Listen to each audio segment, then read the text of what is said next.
Good afternoon, Facebook, YouTube, and Twitter. This is Rich again, back for your second video blog of the day for Tuesday, January 26th, 2016, around 5:05 in the afternoon in Billerica, Massachusetts.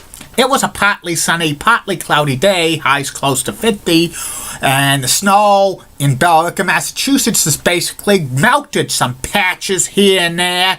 Probably before the end of the week, it's going to be gone, and no snow in sight. But watch out, February and March is where the worst snowstorms in New England history have hit, so we're not out of the woods yet.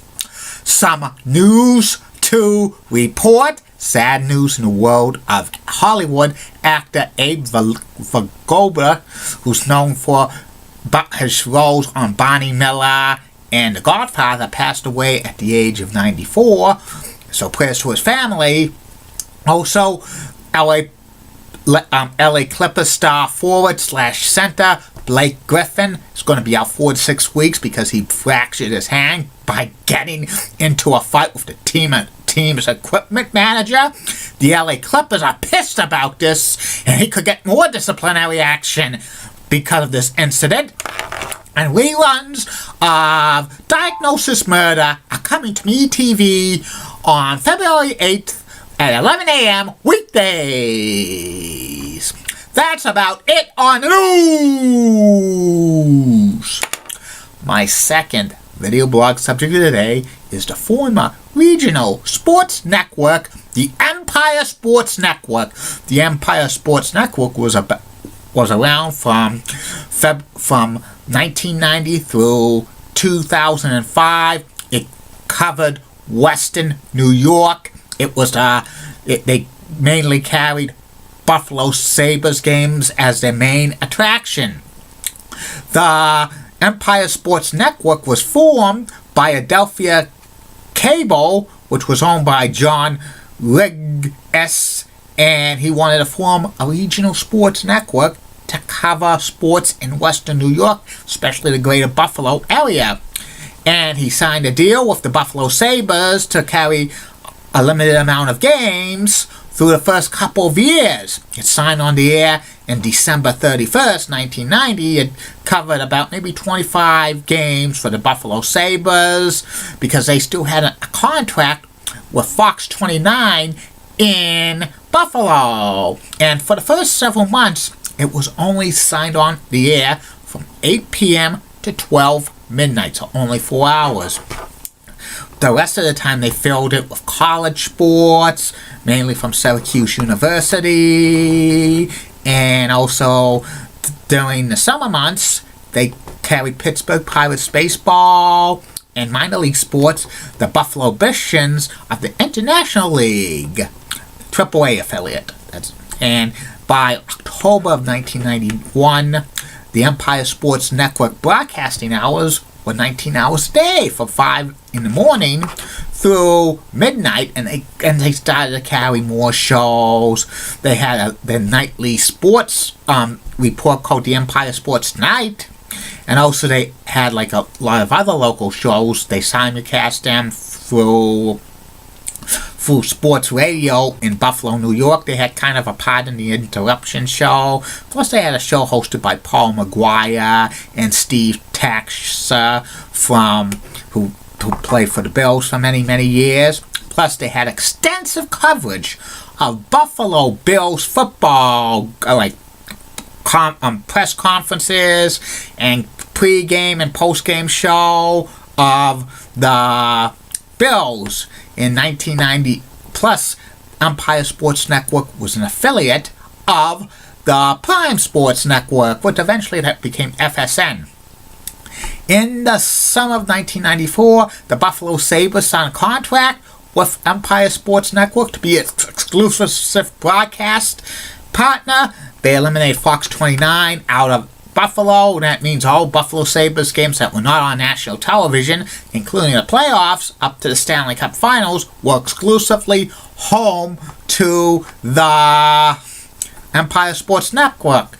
And also the Empire Sports Network basically had shows about the Buffalo Sabres, and they also had a hockey hotline. In 1995, the Empire Sports Network signed a deal to carry Toronto Raptors games. They had simulcast with TSN in Canada.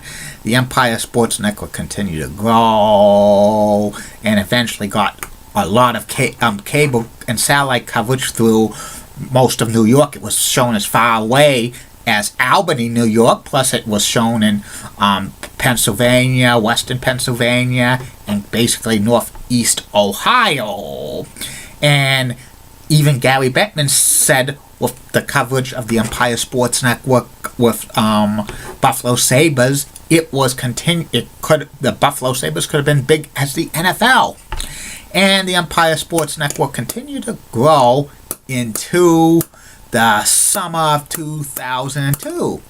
That's when John Riggis, who owned the Empire Sports Network, Adelphia Cable, and he bought the Buffalo Sabres in the late 1990s, was arrested for violating from the Security and Exchange Commission. And he left the Empire Sports Network in serious debt.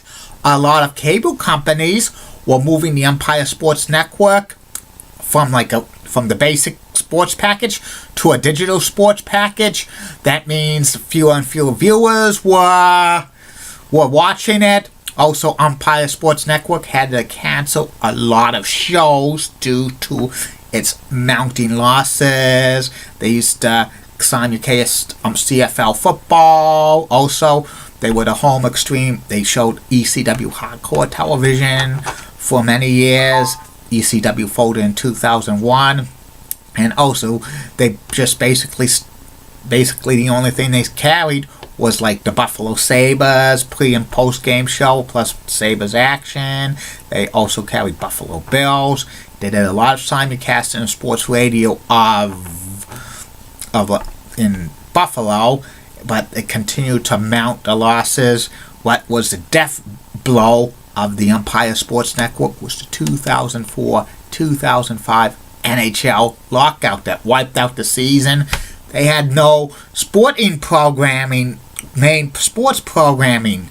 They still continue to show some Syracuse football and basketball games, but that was not enough. Eventually, they lost coverage in Syracuse and Albany. They were basically confined to the greater Buffalo area. And by January of 2005, all original programming from the Empire Sports Network was canceled, and they put the Empire Sports Network up for sale to see who could buy it, but there was no interested buyers.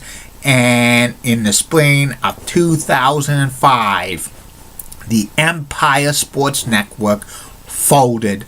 All Buffalo Sabres games went to the MSG network for the 2005-2006 season, and it's been on the air ever since. But Sabres' contract with MSG expires at the end of the 2016-2017 season, and there's been rumors that the owners of the Sabres might want to revive the Empire Sports Network.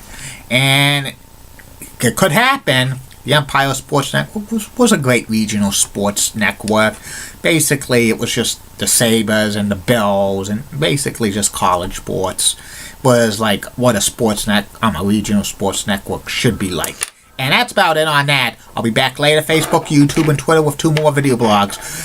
One more video blog, which will be about MBTA Fairmont line that's exclusively the only commuter rail line in Boston that exclusively is in the city of Boston. Keep calm, everybody. I'm a Julie Button guy. Molly Rosenblatt of WCCO Roxanne has nice legs. Elizabeth Puff is so stunning. She's the best. Bobby Gribbs of ABC 11 has sweet southern accents, and of course she's got nice legs.